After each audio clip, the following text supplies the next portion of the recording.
Okay, so if we could just get ourselves nice and straight in our chairs, spine as straight as possible, and just take a couple of deep breaths and just breathe in peace, harmony, and with the out breath, just breathe out any stress, any tension that you might be holding in your body. Breathe in thoughts of love, and breathe out any thoughts of issues that you may be holding. You don't need to have those at the moment. You can let all of that go. Just allow your mind and your body to be still.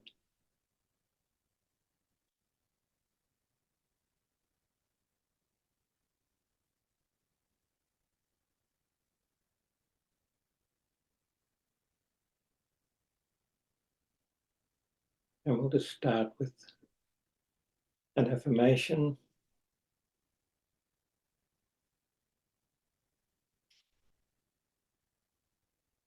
Not my will, but thine, O Lord, be done in me and through me. Let me ever be a channel of blessings, today, now, to those that I contact in every way. Let my going in, my coming out, be in accord with that thou would have me do. And as the call comes, here am I. Send me, use me. And I sometimes add, guide me to the end of that. This always seems appropriate. That, of course, is the affirmation from the lesson on cooperation, from the search for God. Okay, and in preparation for our meditation, we'll just do the head and neck and the breathing exercises. So just drop the head forward, chin to the chest, and up again 3 times. Just be nice and gentle, don't overstrain or try and push it too far. Drop the head to the back and to the upright position 3 times.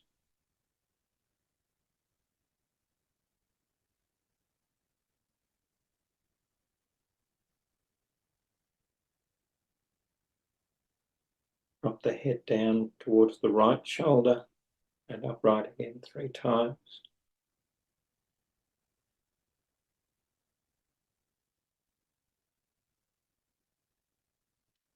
And same again for the down to the left shoulder 3 times.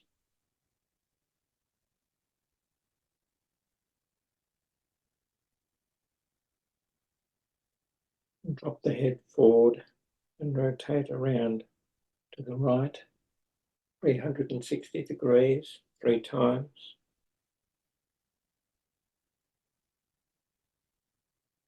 Just be gentle, don't overstrain.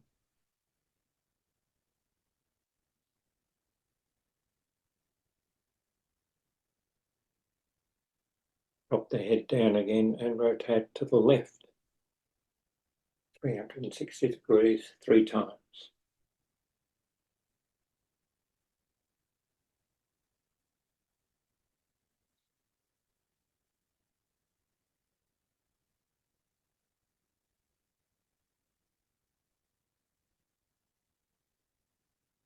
And now the breathing exercises. Breathe in through the right nostril and out through the mouth 3 times.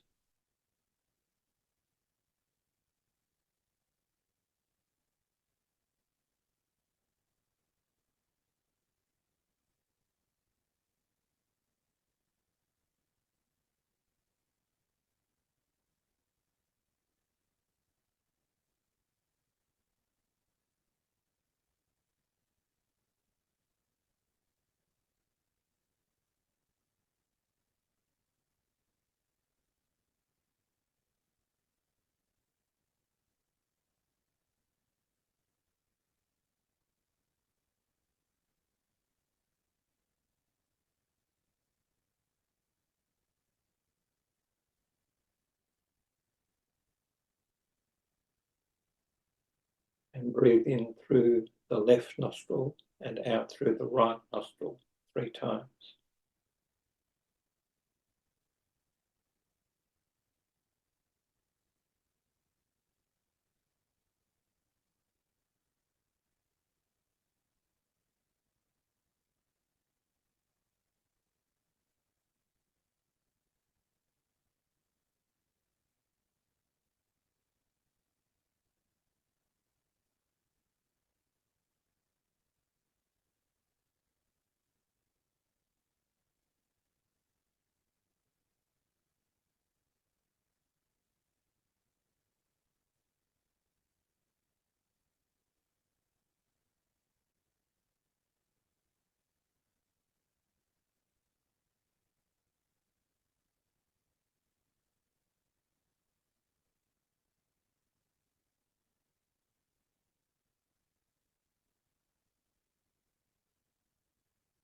And now I'll just say the Lord's Prayer, which is a prayer of protection and also associated with the chakras and the endocrine glands. Our Father, who art in heaven, hallowed be thy name. Thy kingdom come, thy will be done, in earth as it is in heaven. Give us this day our daily bread, and forgive us our debts, as we forgive our debtors. And lead us not into temptation, but deliver us from evil. For thine is the kingdom, the power, and the glory forever. Amen. And the other prayer of protection, as we open our hearts to the unseen forces that surround the throne of grace, beauty, and might, we throw about ourselves the protection found in the thought of the Christ. And we'll just enter into the silence now for about 8 to 10 minutes.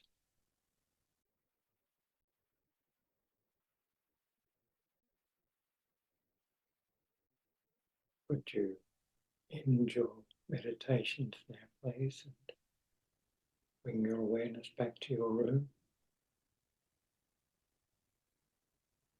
Father, Mother God, we pray now that the energy that has been raised by the group during our meditations may now go out to those in need of healing prayer, prayer of protection, that they may receive that gift of prayer, the healing from that, in whatever way that best suits them. And we would especially pray at this time for all of those who have no one to pray for them and who are in need. Thank you, Father. Amen.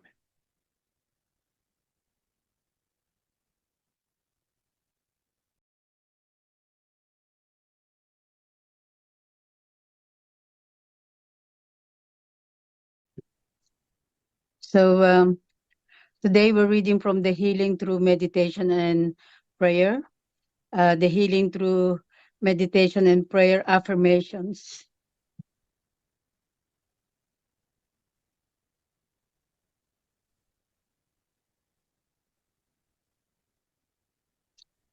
Number 1, Introduction. We have already talked about the necessity of setting ideals before beginning to meditate. We need to know the destination we are seeking before we set out on the journey. The true meditation that we are seeking to come to understand more fully is the journey of the soul in its attempt to commune with God. It's seeking to manifest its identity as a child of God. The journey is the seeking and the manifesting of our true nature. The destiny is in Him, our oneness with Him. Affirmations are statements that we hold as expressing desirable aspirations, ideals, or purposes of the soul. Affirmations might also be defined as Western mantras, tools of the mind. We know that the mind of man is the builder and might be compared to the Christ aspect of the Trinity. Therefore, affirmations as mantras should incorporate those ideals related to becoming like the Son. In order for any affirmation to be used mantrically, it must be memorized so that we can sense and feel the meaning of it throughout our whole body mind as we carry it into the quietness of meditation. We use specific affirmations for a variety of reasons. One, to let go of those negative patterns we have built. That is, as a cleansing tool. Two, to work systematically on a growth pattern of the soul. Three, for healing. Four, for working with the dead. And or five, as a way of attuning a whole group, nation, or world toward one ideal. Two, meditation. Be still and know that I am God. Psalm 46:10. There are three possible affirmations that we might use in beginning to work with meditation. Each has basically the same meaning. Each is from a different orientation: Christian, Jewish, and Hindu. The Christian. There is being raised within me that Christ consciousness that is sufficient for every need within my body, my mind, my soul. We define the Christ consciousness as the awareness within the soul, imprinted in pattern on the mind, and waiting to be awakened by the will of the soul's oneness with God. The Jewish, I am that I am. And God said unto Moses, I am that I am. And he said, Thus shalt thou say unto the children of Israel, I am has sent me unto you. Exodus 3:14. In trying to give Moses the understanding and the courage to go back into Egypt, the Spirit of the living God gives him the assurance that he, Moses, is his child, created by him, and is being partakes of the same being that is the holiness of the divine. The I am within Moses, within each of us, is the same as that, the divine which can only be pointed to I am. This is the same understanding given to us in Psalm 46, in which we are told, Be still, meditate, and know that I am. My own being is the same being, that is God. The Hindu, Tattvam Asi. The Sanskrit gem rendered into Bashan would be that thou art. This affirmation is basically the same as the other two. There is the recognition of the soul's oneness with the divine. Again, the divine is unnamed and can only be pointed to as that, and the soul is reminded that it is of the same substance. That is, thou art the same as the divine, that. 3. 12 steps in soul development. That which is needed in our time is a presentation of material that will lead to systematic spiritual growth and development. A Search for God study group program is one approach that can serve as the directing or guiding light toward such spiritual growth. The two books for the A Search for God study group were written over an 11-year period by 12 people who, working as a group, studied, meditated, and prayed together regularly and attempted to live the concepts with which they were working. The concepts that they were seeking to apply related to developing a conscious awareness of their relationship with God and to a balanced development toward the Christ consciousness. Included in its book are 12 lessons. The second volume is a parallel of the first and gives a more advanced approach to each of the 12 steps discussed in Book 1. The 12 steps or lessons are based on spiritual law and are all aspects of the great commandments to love God and to love our neighbor. These commandments seem simple until one attempts to live them hour by hour, day by day. Practicing prayer and meditation regularly, using each affirmation daily for a period of at least 1 month, working with a group or as an individual if no group connection is possible, and using disciplines to make applicable our progress. These are measures that can surely enable us to become what we desire to be made. The use of the affirmations in a sequentialized way enables one to work on a growth pattern of spiritual awareness and application. 1. Cooperation. Not my will but thine, O Lord, be done in me and through me. Let me ever be a channel of blessings today, now to those that I contact in every way. Let my going in, my coming out be in accord with that thou would have me do. And as the call comes, here am I, send me, use me. Cooperation is setting aside the lower self so that the Spirit may flow through us, enabling us to be purer channels of God's love to all we encounter day by day. Cooperation is the ability to begin to recognize God's good for us, His will, and to choose that path. The higher, the better, the safer, the more fulfilling one at every level. Cooperation is being willing to be open to guidance from a higher level in order that our lives will have significance beyond our own selfish desires and so that His purpose may be fulfilled in our world in His way. 2. Know thyself.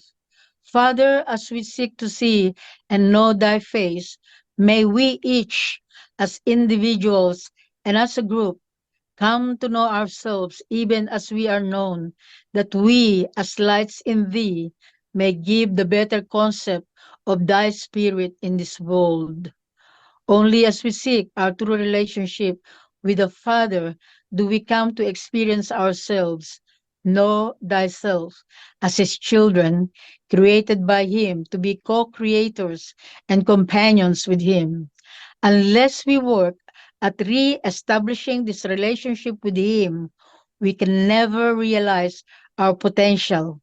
Know thyself for creativity, joy, and wholeness. 3. What is my ideal? God, be merciful to me. Help thou my unbelief. Let me see in him that thou would have me see in my fellow man. Let me see in my brother that I see in him whom I worship. Until there is that recognition of the divine potential within its soul, we cannot relate effectively to our brother, our God, or ourselves. We cannot attain an ideal of union with God as long as we are alienated from our brother. Until I know myself to be myself, yet potentially one with the Father, I only grasp at straws in trying to set an ideal.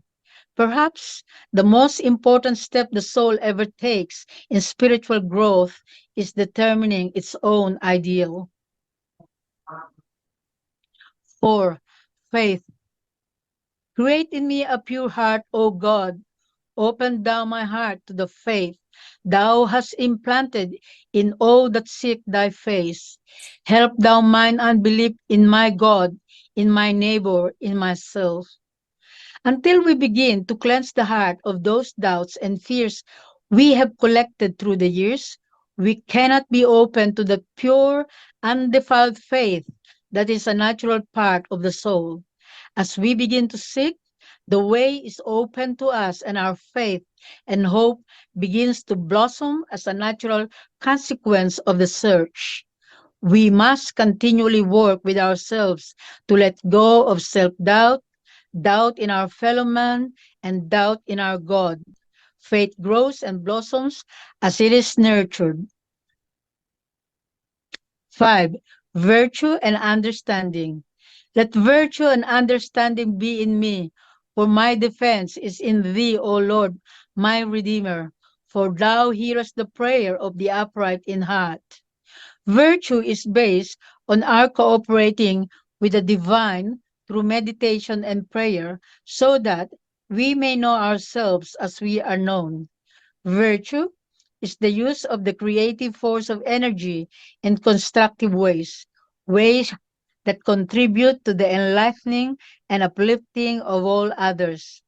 Virtue is the attempt to hold our ideal and make it manifest in love toward others. Understanding flows to us as we attempt to live our lives to the glory of Him whom we worship. 6. Fellowship. How excellent is thy name in all the earth, O Lord! Would I have fellowship with thee. I must show brotherly love to my fellow man. Though I approach thee in humbleness and have aught against my brother, my prayer, my meditation does not rise to thee. Help thou my efforts in my approach to thee. Our souls are restless until we find our rest in thee. We long for an active, creative relationship with our Maker. There must always be the balance between the active, outgoing, loving service to our fellow man and the deep, quiet, inner seeking to know and to be sons of the living God, brothers of Jesus Christ. Would we find fellowship with God, we must come to recognize our brother as part of ourselves and part of Him. 7. Patience. How gracious is thy presence in the earth, O Lord! Be thou the guide, that we with patience may run the race which is set before us, looking to thee, the author and the giver of light.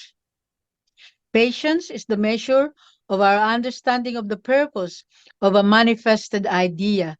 That is, when there is the real understanding of why anything is the way it is, whether it be in the realm of conditions, situations, or relationships, then we become patient and non judgmental. It is only in looking at the surface of any aspect of life that we tend to become angry, irritable, irritable and impatient. Patience is an active, not a passive virtue. One must be willing to work with oneself in order to grow in patience. 8. The open door. As the Father knoweth me, so may I know the Father. Through the Christ Spirit, the door to the kingdom of the Father, show thou me the way. There is within all of us both the human nature and the divine nature. The divine Godhead or seed is always there, seeking to awaken, reunite, and enliven the human nature. It is the Christ dwelling in the kingdom, the door that is open, the light contained within each of us, ready to stream forth. It calls to us, beckons and knocks upon the closed door of the human potential that is shut off from the divine light. If through the open door we bid him enter, then we are promised that all things will be brought to our remembrance, even from the foundation of the world. 9. In his presence. Our Father who art in heaven, may thy kingdom come in earth through thy presence in me, that the light of thy word may shine unto those that I meet day by day. May thy presence in my brother be such that I may glorify thee. May I so conduct my own life that others may know thy presence abides with me, and thus glorify thee. If we have come to know ourselves as his children, joint heirs with Jesus Christ, then we should be very different in our attitudes, emotions, desires, and values from most of those about us. Our seeking systematically to establish a relationship with him and to come into his presence with regularity must, by its very nature, be a transforming power within us. These transformations should be characterized by humility that lights and enlightens the way for others. His transforming love should enable us to see the beauty in the lives of others and to forgive readily when that beauty seems to be lacking. 10. The cross and the crown. Our Father, our God, as we approach that may give us a better insight of what he bore in the cross, what his glory may be in the crown, may thy blessings, as promised through him, be with us as we study together in his name. For For there to be a love so great that in it God is able to say, I can take all your hate, all your vileness, all your weakness, and transform it with my forgiving love, is almost incomprehensible. He says to us, there is nothing you can do that will kill the love, light, strength, and beauty that I am. The only glory there is in service to Him. We may serve him by serving our fellow man. Sacrifice is necessary if we are to bear his cross and wear his crown.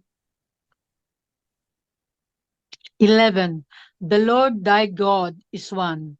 As my body, mind, and soul are one, thou, O Lord, in the manifestations in the earth, in power, in might, in glory, art one. May I see in that I do, day by day, more of that realization and manifest the more.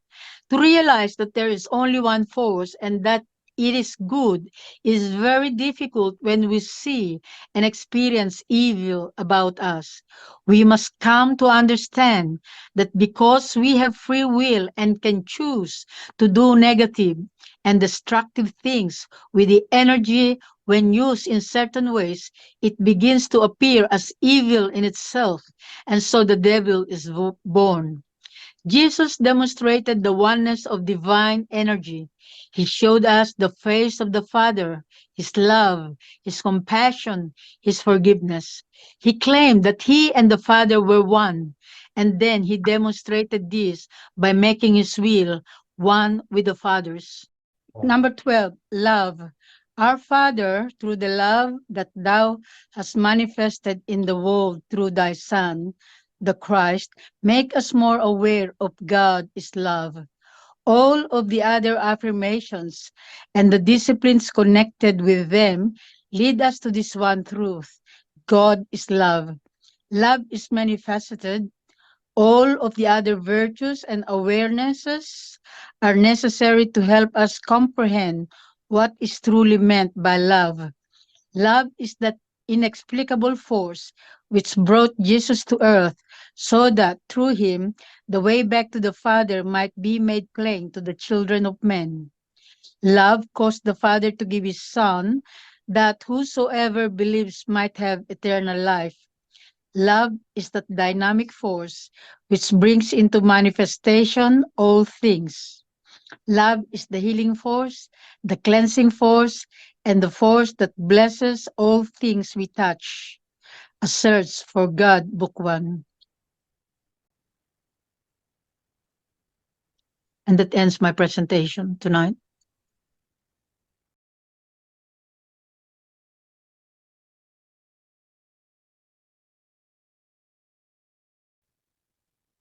Yeah, so I'm just going to carry on from my last talk about the spiritual centers.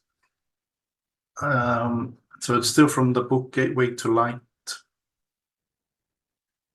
And because the seven spiritual centers is just a short sort of presentation, so I decided to add some readings and tie it in with the so the adrenals is the anger or wrath, which is from the planet Mars. I'll add some readings on that, and then love for Thymus, and that's from the planet Venus. So we get all these energies from those planets. I'm just going to share that reading as we go. So number 3, the adrenal glands, which stand for anger, and that's the adrenal gland. You can see it over there. It's on top of the kidney. So this is the kidney in the adrenal glands. So the adrenal glands are located on the upper anterior surface of the kidneys. We are actively aware of this adrenal center in times of stress, when it pours adrenaline hormones into the bloodstream to aid us in fighting, fleeing, defending ourselves, or performing some unusual feat of physical prowess. So the adrenal center is the storehouse of our emotional karma and accumulated in other life experiences. The adrenal center is also where the anger energy from Mars is stored. So I'll discuss this later with some readings. So each state of consciousness or mental thought has an effect in our body. When various negative emotions or mental attitudes become habitual, they might very well be responsible for various physical changes and definite diseases in our body. So the constant negative use of energy at this adrenal level may cause the following illnesses, like emotional instability, high blood pressure, certain types of heart disease, cancer, ulcers, worry, strain, and tension, which could lead to early death. So the importance of the emotions to the glands, and in turn their importance to the health of the body, make it essential that we pay attention to both our thoughts and our emotions. So when in meditation, the life force passes through the adrenals, a change for the better begins at once. So this spiritual energy, guided by the ideals in the mind, brings persistence, courage, drive, patience, and the ability to be quiet and silent. So the chronic warrior lives in a state of permanent exhaustion because all negative emotions burn up energy.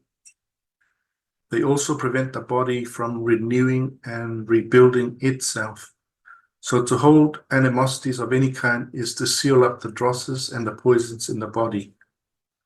Once we master the art of changing our attitudes, miraculous changes begin to take place in our body.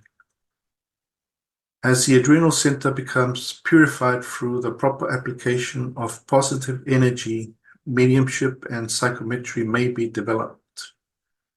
Application of the fruits of the spirit enable the individual to make constructive use of his emotions in seeing and seeking out the good and the beautiful. He then becomes a greater channel for the good or God in life. So I collected some readings on the anger. So how to remove anger. That's an adrenaline. So instead of acting angrily, pause and count to 10. So those influences that make for the expressions in anger should be much as may have been said by some. When anger arises, at least count 10 before you speak. That will save not only self, but many regrets and many associations that are for a greater and more satisfactory experience in this particular sojourn. Number 2, cultivate peace within. In Mars, we find the adverse influence where anger brings those attitudes desired to be eliminated. So these anger emotions may best be eliminated through the cultivation of that consciousness or awareness of the abiding of peace within self. For peace and harmony is a matter of being able to hold within self the awareness of the promises of life and light as expressed in Him, in Jesus Christ. Number 3, be tolerant. For while the entity is under those influences of Mars, hence those things that pertain to warning should be in madness, anger, difference. Learn then the first lesson, tolerance. Develop more joy. So while the entity has found and may experience in the present that force of wrath and anger, turmoil and strife, bringing into the experience of self or others the destructive influences, they eat, as it were, to the very cankering of the soul forces. Hence, the more joy, the more open activity in the experience will bring greater and greater vision of beauty and harmony into the experience. 5, set a spiritual ideal. So we find in Mars those influences forming the basis of the conditions that bring about changes, as in wrath. So wrath is like extreme anger. Hence, in every direction, whether for associations, for activities materially or mentally, or for spiritual developments, the ideals must be founded in that which is constructive or spiritual, that they may grow. 6, avoid judgment of others. In Mars, we find anger, this making for rather the associations about the entity. Then be not too quick in thy judgments of others. Put thyself in their place in thy mind before you pass judgments on others. 7, be patient and understanding. Mars we find where anger and wrath has made for great variations. For those that are of high temper are very well provided it is not allowed to become a stumbling stone. So use such anger, wrath, rather in thy experience to learn patience, understanding, grace, and mercy. Okay, so that was the 7. There's many more, but I just chose those 7. We move up to the thymus glands. So the thymus gland, which is where the heart area is, and that's why the heart is love. The thymus gland is found behind the heart in the upper thoracic area. The thymus gland is larger in children than in adults, and larger in women than in men. And it's an important part of the immune system of our body to fight off illnesses. So disease enters the picture when the thymus becomes lazy. As a result, the body's defenses are lowered, and the outcome may be rheumatoid arthritis, leukemia, and other unusual blood disorders. Since the thymus is related to the heart, it is associated with love. And since the purpose of our experiences in the earth is to learn to love one another, if we fail in this purpose, we fail to safeguard the thymus gland, which immunizes us against disease and illnesses. So love in essence is giving, giving, giving, without thought of reciprocation or even appreciation. Too often we love others for our own sake rather than for theirs. Mother love is perhaps the highest example we have in the earth of genuinely unselfish love. Not smother love, but the God love that gives and gives and gives with wise purpose, subordinating self. So the purest example of perfect love, of course, is the love of Jesus. On the cross, despite his agony of body and mind, his thoughts were all for others. Even his tormentors came under his protection in the words, "Father, forgive them, for they know not what they do." The reading suggests that pure love is non-sexual love, giving with no thought of receiving. The antithesis of love thrives in the egotism bred by envy, jealousy, lust, possessiveness, greed, arrogance, self-pity, and self-abasement. When we become impatient and intolerant, self-righteousness has stepped between us and love. Love implies patience with self and with others. This is the birth of divine love. To love others is to love God and self. To be content with others is a sign of contentment with self. And to be content is to be in rapport with God, acting with his spirit. This rapport with him results in a rapport with all of his creations, man, animal, and nature. Love opens the door to true understanding and empathy with one's fellows. Love opens all doors So another word for love is, of course, understanding. Love and understanding are interdependent. So at this Thymus center, then, love is awakened, bringing with it consideration, unselfishness, sincerity, and honesty. So I'm just going to I've selected a few Edgar Cayce readings on Venus and love. So they tie together. So easily making friends. In those influences from Venus, while this tends to bring that love influence in associations, easily making friends, easily meeting any circumstance and condition in the moral and physical life. Yet these should be, again, as warnings that entanglements of the heart, of the fleshly desires, do not mar that ability of self in whatever direction the activities of self are chosen to be directed. Sympathetic. So the Venus influence we find making for a sympathetic expression in the experience of the entity, making for that in which the entity often takes the side of those that are abused, as it were, by others or not understood by others. Also, it makes for friendships and relations and associations that at times to others may be questioned.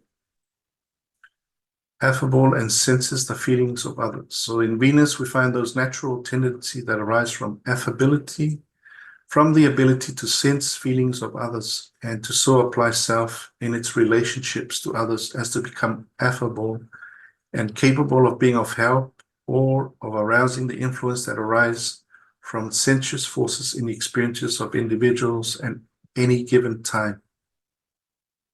So it brings cheerfulness to others. In Venus, we find that love influence making for the conditions that bring for cheerfulness in the lives whom the entity may contact.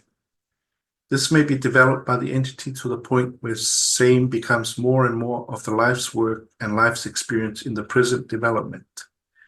In the same influence of love makes for home ties, home surroundings, and friendships that are lasting and sincere.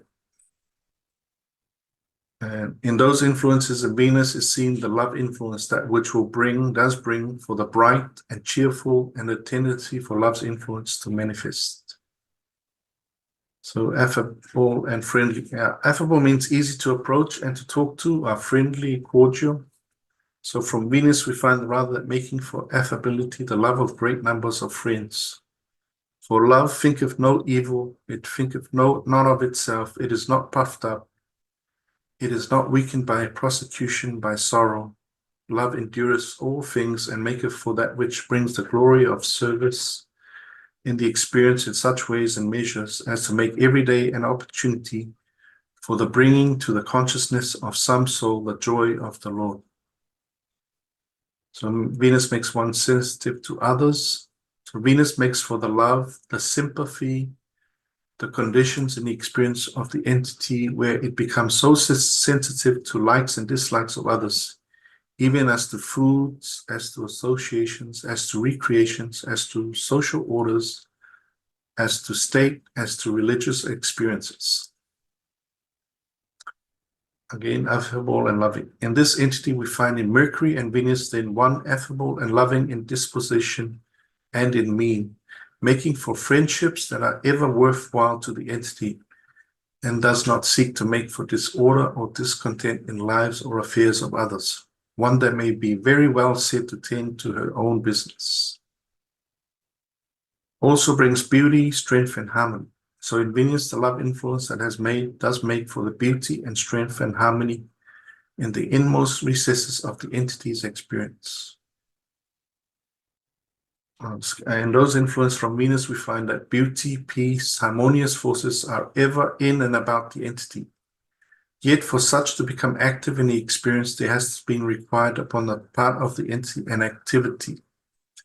Not placidness, but peace, rather gained, rather felt, rather experienced by bringing same into the experience of others.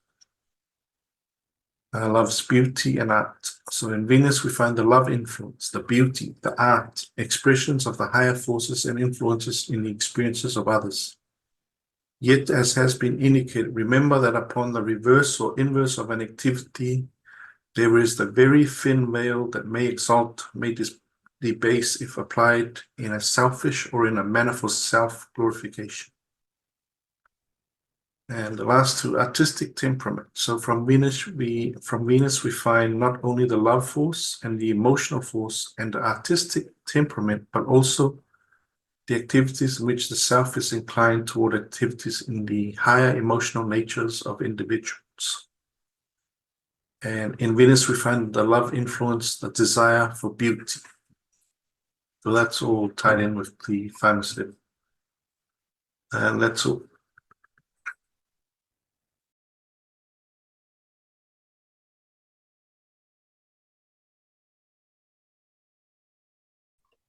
So this one is healing through meditation and prayer. Seek and ye shall find. And it is from a presentation by Meredith and Puryear, based on the Edgar Cayce readings.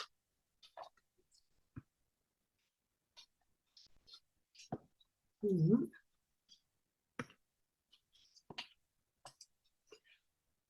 Ask and it will be given you, seek and you will find, knock and it will be open to you. For everyone who asks receives, and he who seeks finds, and to him who knocks it will be opened. Seek and ye shall find may be a basic and fundamental principle of the universe, a spiritual law. Just as the principle works in all of life, so too does it apply in spiritual healing. In trying to guide the original small group of people who are interested in prayer and healing, Edgar Cayce in his reading stressed over and over again the principle of the seeking individual. Even before the prayer group readings were begun, this was given in an interpretation of a dream that led to the formation of the group.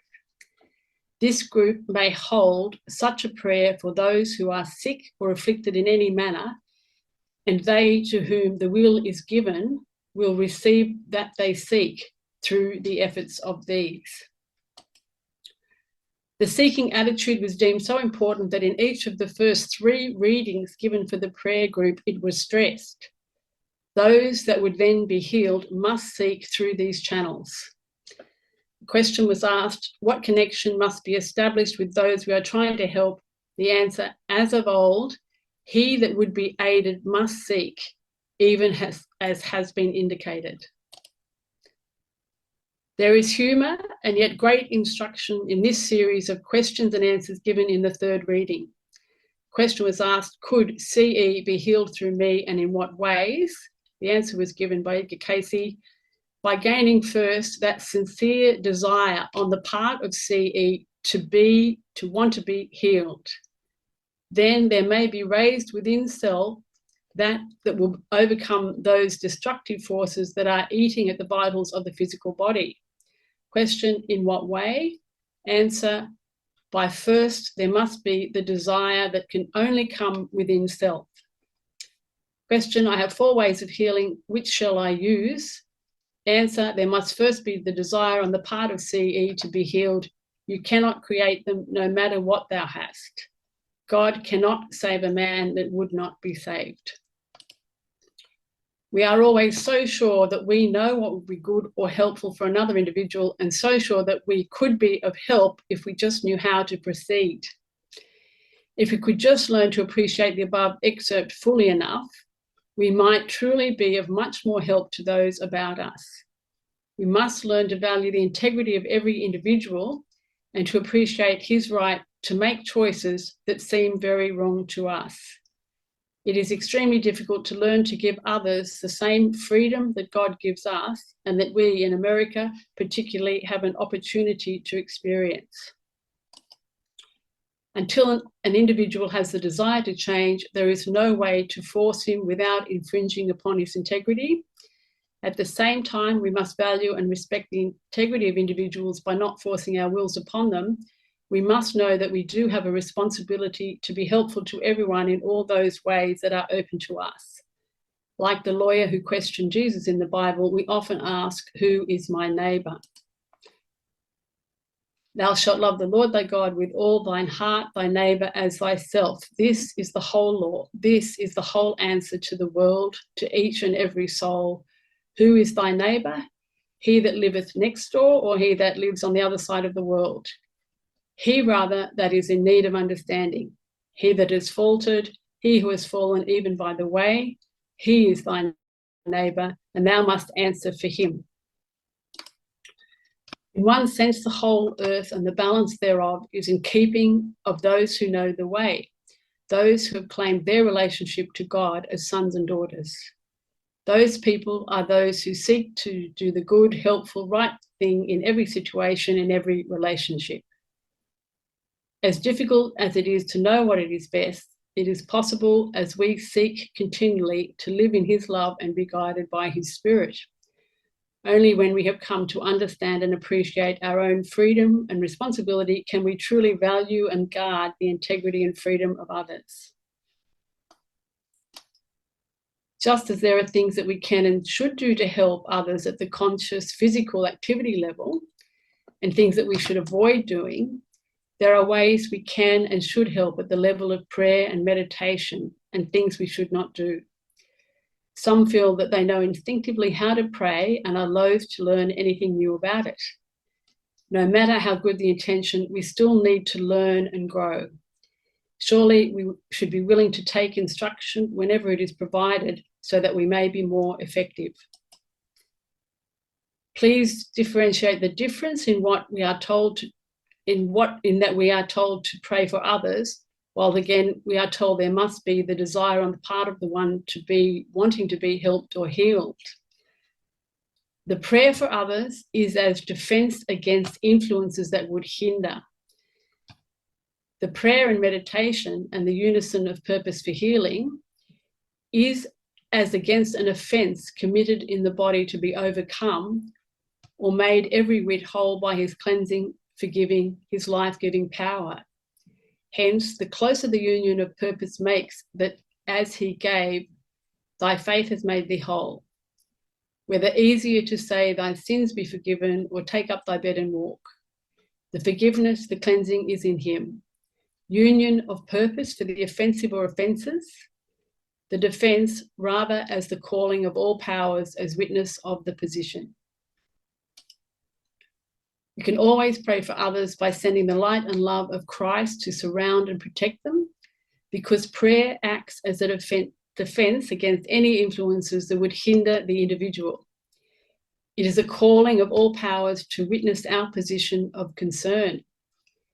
As an analogy, we might think of prayer as being like a soap bubble of impenetrable golden light, within which the individual has the ability to move and to be free to make those decisions and choices that are in keeping with the soul's purpose.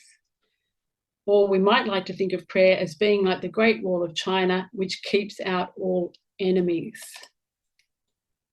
Unlike either of these analogies, this wall of protecting light is energy that becomes directly available when one is ready to reach out and utilize it. We can build this protection for another as surely as we can build a brick wall for a garden or a home, and it too takes time, patience, persistence, and concern to construct. Let us draw another analogy between an automobile and a person. Think of that automobile as being stalled along the highway. Perhaps when it is looked at casually, it may not appear to have anything wrong, or it might look like a wreck. Chances are, if it is not yours, you would not even consider trying to do anything to it. Even if it belonged to a friend, you still would not do anything unless you were asked. If it were yours, you might know how to fix it and you might not. You might want to call for help or you might not. If there was someone in your family who was good with automobiles, you would probably seek his help. If you knew of a competent mechanic, you would get his help. You might welcome a stranger stopping to ask if he could help, or you might not. It would be a strange thing indeed for you to drive up behind a stalled automobile that was not yours and start pushing, without first determining whether you could help the situation with a push. And yet, when we are praying for others, we so frequently are in there pushing with all our might because we think we know from a very casual observation what is wrong. If a person is an alcoholic or a drug addict, or if he smokes too much, obviously we think he should stop. And so with our prayers, we ask God to make him stop. Little do we consider the pressures and conditions that have led that person into this particular destructive behaviour pattern. The alcohol, the drugs, or the cigarettes may be merely a symptom of a disease pattern, not the disease at all. What we are able to do effectively when we see a stalled automobile along the road, whether there is a driver present or not, is to get out and set flares around the car so that others will not run into it. Or having no flares, we might use just a flashlight at night or a hand signal during the day to wave others around it. This is what we do with prayer energy when we surround a person with the light of Christ, which encompasses forgiveness, mercy, and love. In so doing, we free him to become aware of some of his inner drives and pressures and to work with them at his own pace. A mother, having raised a child to the age of adulthood, must allow that adult to go into the world and face it in the strength that she has given him. She no longer has the right to tell him what he may or may not do, or to pray to God to keep him from doing anything. What she may do with her love and concern is to ask God to keep him from the evil one and to protect him from those destructive forces that are all about. One is an infringement on the free will. The other is a helpful, hopeful, loving concern. Please explain why the Master in many cases forgave sins in healing individuals. The answer came, sins are of commission and omission. Sins of commission were forgiven, while sins of omission were called to mind even by the Master. Sins of omission, that which we have omitted to do cannot be forgiven because it is something which we have set for ourselves and so must complete. It is not what someone else, be it spouse, family, friends, or church, have set for an individual, but what the soul has chosen for itself and then failed to fulfill. We have to learn to apply the law of love in every situation, in every condition of life that we meet. There is always a redemption, but there is no way to dodge responsibilities which the soul itself has undertaken. Negligence is as much a sin as is anything else. It becomes a sin of omission for us when we neglect to get enough rest, proper nutrition, or the exercise that the body needs to be healthy. Sins of commission, many times the offences, sins, are built into the body and become part of the body's consciousness. They are built by the mind and or a physical activity and become part of the life pattern. In order to rid oneself of these, there must be a concerted effort on one's part to eradicate the negative habit pattern. At any time that we can truly let go of that act or that pattern and accept the forgiveness and mercy of God, it is gone. Unfortunately for most of us, the negative attitudes, activities, and patterns bring enjoyment at some level, and so we continue to nurture them. Sometimes we ask for help to change, but at the same time say, "But not now, Lord, later, later."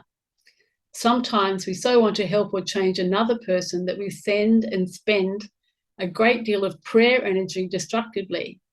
At this point, we have stopped praying and are just meddling.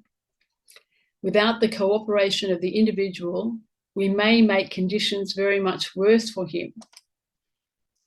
We may send the alcoholic on a prolonged binge by our prayer pressure at the mental, spiritual, energy level. The time may come when a friend or a child of yours, now grown, may ask for your help and your prayers to heal some condition or to avoid certain situations. When that happens, you may give everything you have to give by way of help, sending white light and energy directly to him to strengthen his own resolve. This is the union of purpose for healing. Whenever anyone asks, conditions are completely different and you may use the prayer light and energy differently. The person has begun to seek, and you, with the power of God, can begin to help him find that for which he is seeking. Who may make intercession? they that have within their consciousness a channel to the throne of grace, that there may be given into the mind and activities of the soul of this entity those influences that may bring the changes in the experience of this body. Anytime an individual recognizes his need and says, I am ready to change, will you help me? Or I am sick, will you pray for me? We can begin to use the prayer energy, the white light, like a laser beam, directing it in a straight line to the body, mind, soul of the person. This is different from using the energy to build a circle of protection, like the flares we can set around the stalled car in our analogy, around someone who has not asked for our help. At the moment of the invitation, we may get behind his automobile and push. For ye are raising in meditation actual creation taking place within the inner self. An individual or a group should first meditate for attunement of the self. When this has been achieved and there has been a period of silence for the cleansing creation within, the energy may be directed to others by thought, using the full name of each person who has asked to be a target. In order to cooperate fully, this person should be meditating or praying at the same time, seeking an attunement with the creative forces so that the light energy can quicken the spirit within him, which in turn does the work of actual creation, healing within his own body-mind. How does prayer reach the throne of mercy or grace, or that from which it emanates? From itself. Through that of crucifying, nullifying the carnal mind and opening the mental in such a manner that the spirit of truth may flow in its psychic sense or occult force into the very being, that you may be one with that from which you came. The name target laser beam principle may be used effectively with anyone, whether or not you know him, provided he says he needs help. Its real effectiveness depends upon the receptivity of the individual at every level, conscious and subconscious, and upon your own attunement in meditation. There is ever then in thy material associations, in thy seeking for help, love, health, and understanding for thy brother, something, some effort on their part as well as thine. But where two or three are gathered together in my name, there will I be in the midst of them. These are the influences that all must realize if they would understand, if they would comprehend, if they would contemplate, if they would seek, that you cannot give that which you do not possess. If you have that love in the Christ, in the giving, you have the more, even as he demonstrated in the giving of life, that ye may have life more abundantly, that there might be a closer walk with him. And as you walk, you talk with him, he talks with thee. The reason this method of direct prayer must be utilized only with those who are seeking is that the energy which is sent activates the already existing desire patterns that the person is holding. If the person's real desire is for drugs, alcohol, or cigarettes, this is the pattern that is energized. This is why when a person says he wants to change but is not able to work on the change effectively because of the strength of the desire pattern already built, it may still be better to pray for him by surrounding him with light and love. If one is really seeking and desiring to be whole, then this is the pattern that is energized. Such a person should pray for himself, not just daily, but minute by minute, whenever the temptation of negativity, illness, or self-destruction begins to emerge. There are many who at this point will say, you're dead wrong. As long as the person says he wants to change and we say, thy will be done, we can pray directly for that person. Yes, we may do anything, for God surely has given us free will. Again, I would plead for each person to cultivate an awareness of his own developing sensitivity so that he can intuitively know and do what it is needed. At times, I have gone along for months praying directly for someone who has requested my prayers, and then I have found myself shifting gears and surrounding that person with light. Why? Just a feeling I have had. Later, this may or may not have been confirmed as what was necessary at that time. Again, I would like to emphasize at this point that simply saying thy will be done rarely makes the prayer an act of surrender. If we send the prayer energy in one direction and simply attack this phrase on as a formula, it is not effective. Another way of conceiving what happens with direct prayer is to recall the example of Catherine of Genoa, of lifting into the light those who are seeking. When we are meditating with a group or alone and we come to this time of intercession, then we may bring those who have asked into that light or enlightened state where we are. Some may think that this is the same process as the laser beam principle, simply conceived of in a different way. Indeed, it may be. I do not know at this point in time. I know that sometimes with some individuals, I send the energy in one way, and with others, I do it the other way. I'm not sure whether there is an actual difference or one that exists simply in my own conception. There is yet another process that I work with on some rare occasions. I utilize this method only under all the following conditions. I know the person extremely well. I'm aware of his ideals and purposes. I have been specifically requested to meditate for him, and I've made very sure that he understands what this process involves. In using this method of sending healing energy, I take the other person with me, both by full name and by sensing the consciousness of his presence through the entire course of my prayer and meditation, from the very beginning of my Bible reading attunement process, through the steps of using the affirmation and entering the silence, and finally into the healing period. This is work. It takes concentration and real effort. I must be very sure of my own attunement and balance, sure that the light into which I take that person will not be darkness. Perhaps as I grow in my own attunement and in faith, I will be able to do more work at this level. I have talked with others in my prayer group and have found that they frequently have the same experience I do, one in which my meditation period is unsatisfactory. My attunement does not seem good. And yet when we come to the intercessory period, something happens. There seems to be a shifting of gears, and with the real invitation for the Holy Spirit to come and work through us so that those who seek may be helped, there comes an awareness that that is so. Now, this is the very thing that I'm hinting at in relation to meditating for another, in the sense of taking him all the way through the whole meditation with you.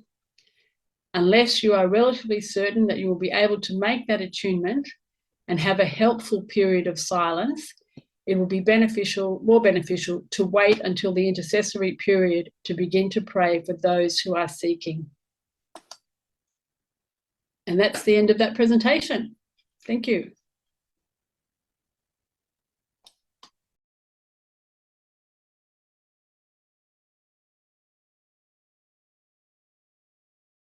Okay, so the progress.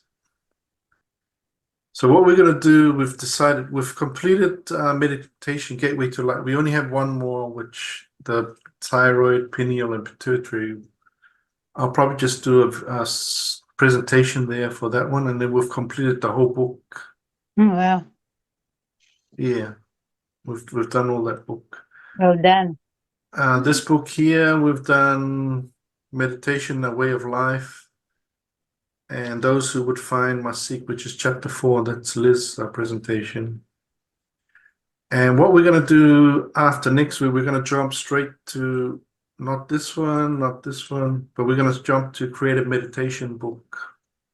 And we'll try and do all the 14 chapters. So we're going to try and hopefully we'll do some exercises, some exciting stuff.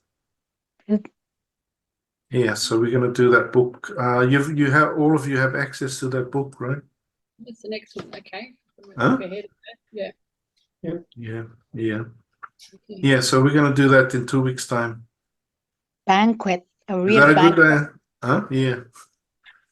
Is that a good idea or you? And then we can go back to the other books or It's a fantastic book yeah. because it's so full of practical exercises.